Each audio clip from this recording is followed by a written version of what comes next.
Hey guys, our decline here, average picker. So, we're going to try to do a challenge lock. Got one here, and it's not just any. It is called Fatality, and it came in a little black bag. So that means it is from Lebel. Now, I did try to pick this lock last night on video, and I've got about 10 minutes invested in it at this point. And what I might do is, if you want to see me not open this lock at 3:30 in the morning, I may upload that footage and just put it unlisted, but I'll put a link to it in the description if you're interested. But it does mean I know a little bit about what to expect from this. It is 6 pins, and I think the back pins are tapered down, almost like wedding cake style. Could even possibly be a little pin and pin action going on back there, because as you nudge them, you kind of fall deeper and deeper into a false set. And the lock will produce quite a deep false. And pin 1 has a really high lift on it. So we're starting to fall into the first bit of our false, but it's still got a ways to go.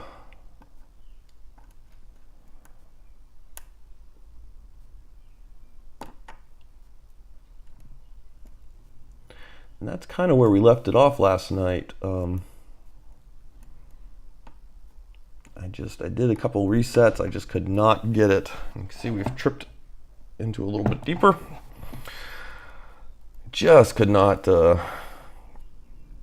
it off last night at 3:30, and after about 10 minutes or so, I just said, you know what, I'm too tired. I'm going to bed. Not that I'm not tired this morning, though. The dog did not let me sleep in. Okay, I've got a pin like halfway doing something. Gotta lighten up tension, see if, I don't think it was an overset though. I think it's just kind of a half lift.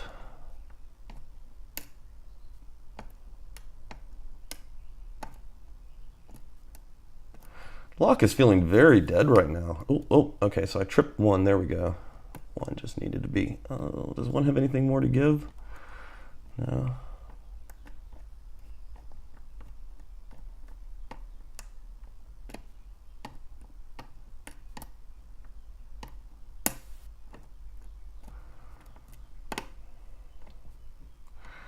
Okay, a lot of feedback off of one now, but oh my God, that's a big lift.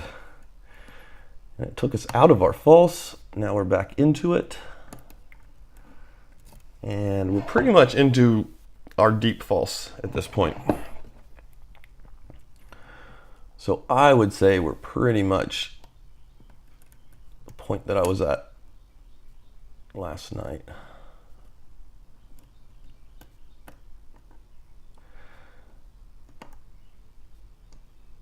Okay, I'm on, I think it's pin 6. We're getting some feedback. Let's come up to the front and check. Yeah, the front feels good. All the way to pin 3. Pin 3 is not going anywhere. And we start getting feedback around pins 4, 5, and 6 still, which is weird. I'm really afraid I'm going to overset one of those in the back.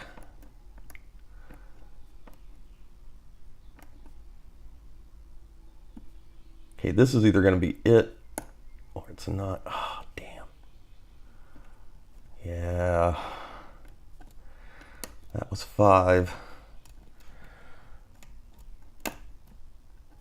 That was 5, and we lost our false, and the lock has gone dead. So, I don't know if I can pick my way out of this one. It tells me we overset 5. Yeah, let's just make sure we got to reset there and start clean again.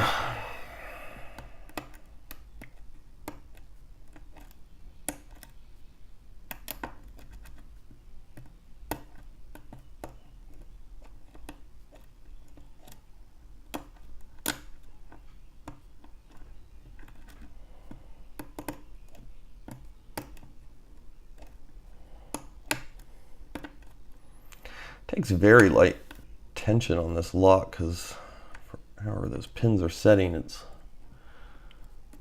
pretty weak. I just dropped something.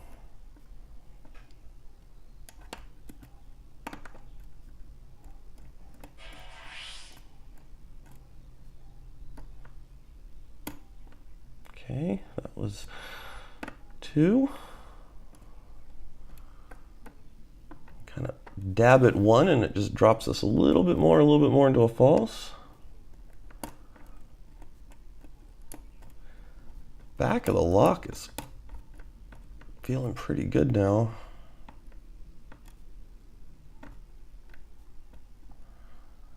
Okay, there's our 1, wanting to do that really high lift. And you can see we're into a false. And now we're just nudging back at 4, 5, and 6, because that seems to be where the feedback is.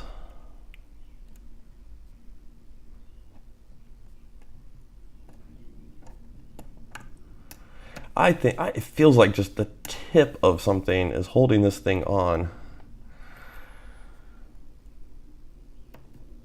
And that's what I'm trying to locate.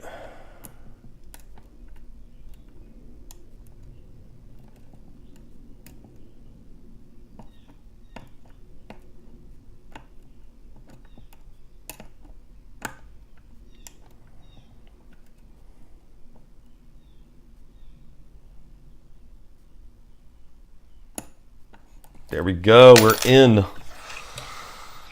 Yeah, it was back at the back, and I apologize. These 6-pin locks, I always lose track of where I'm at. But it was definitely back there in the back. I'm going to go with around 4 or 5. That's probably where the final lift was occurring. One of those sends it into a false, or not a false, but an overlift. At least according to that before that last reset. And the other one, I guess, just finishes it off and tips it over. Oh. Okay, spring does not want to come out of the tailpiece, but that's all right. Should probably shim this.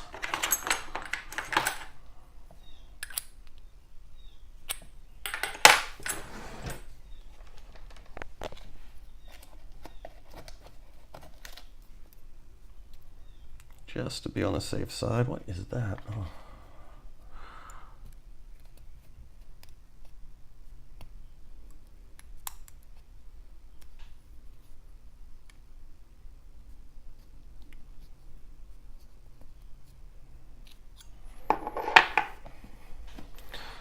You know what? Let me adjust the camera here so you can at least see something of the gutting. Use my new favorite tweezers.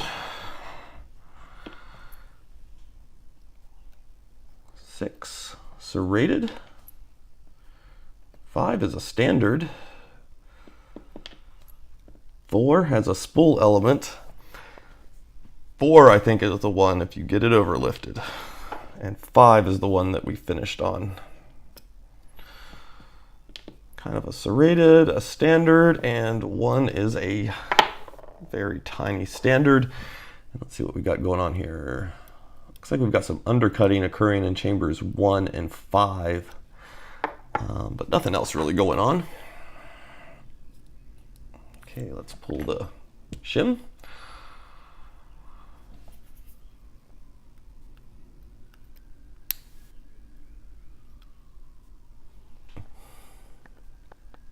One, serrated spool.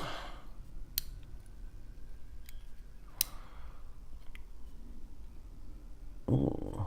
2 is kind of a candlestick.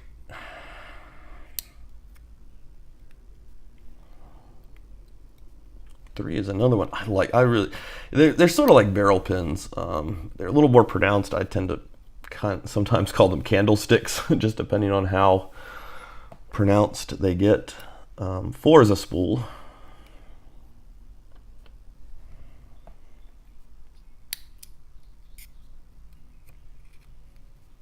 Oh yeah. Oh.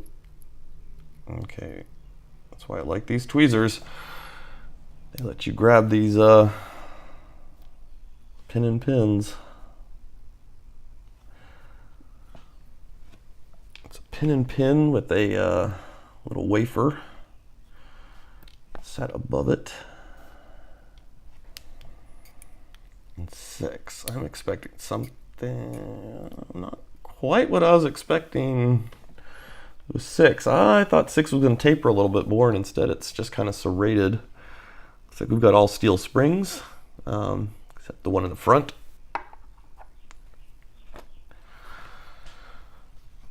And yeah, so let's I'm gonna go check these messages that actually just came in on my phone, and we're gonna flip the camera around and take a look at these pins. All right, let's take a look at what we've got here. So 1 and 2 key pins are just standard. Our 3 driver, nice little serrated threading on them. There's our guy that, oh, and he is a little bit stepped. That's some neat work, man. But yeah, that's our little guy that threw us into that false that we did a reset on. Just standard in 5. I picked that up. And another of these nicely serrated guys in 6, but the real work is going on upstairs. So our number 6 driver, not the pin I was expecting to see in number 6, actually. I was really expecting to see more of a wedding cake pin, just for the way this behaved.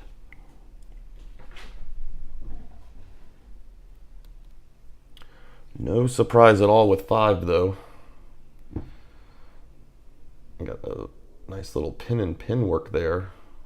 Looks like that was probably taken from 2 different pins.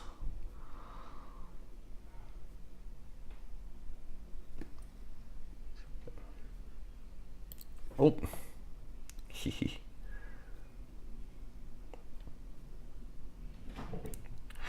Yeah, I am really digging these tweezers over standard pinning tweezers, just for grabbing and gripping these guys. So, oh, now I called this a spool when I took it out, but this is much more T-pin mushroom. I'd say we're closer to a mushroom shape on driver 4. 2 and 3 are what I referred to as candlesticks. They're a little deep, I feel like, to be called barrels.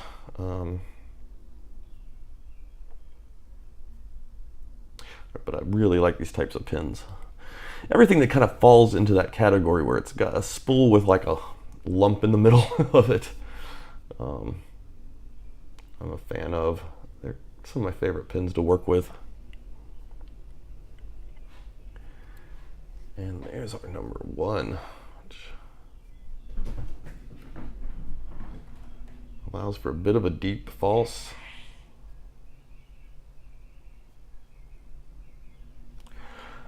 Very nice work there, Albert, as always, on Fatality. So yeah, that was a enjoyable little pick there. I used the word little a little sarcastically. And we'll get this guy reassembled and ready to go out to somebody else.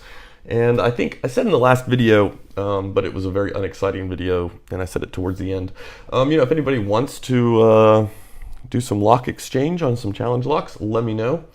You can either leave a comment below and we'll get in touch with each other, or email me at frequency13@gmail.com, and we can work something up. I've got a few still in the picked drawer and it can be ready to go out. All right, guys, nice to have this open. We will get it put back together, and in the meantime, you guys have a good one.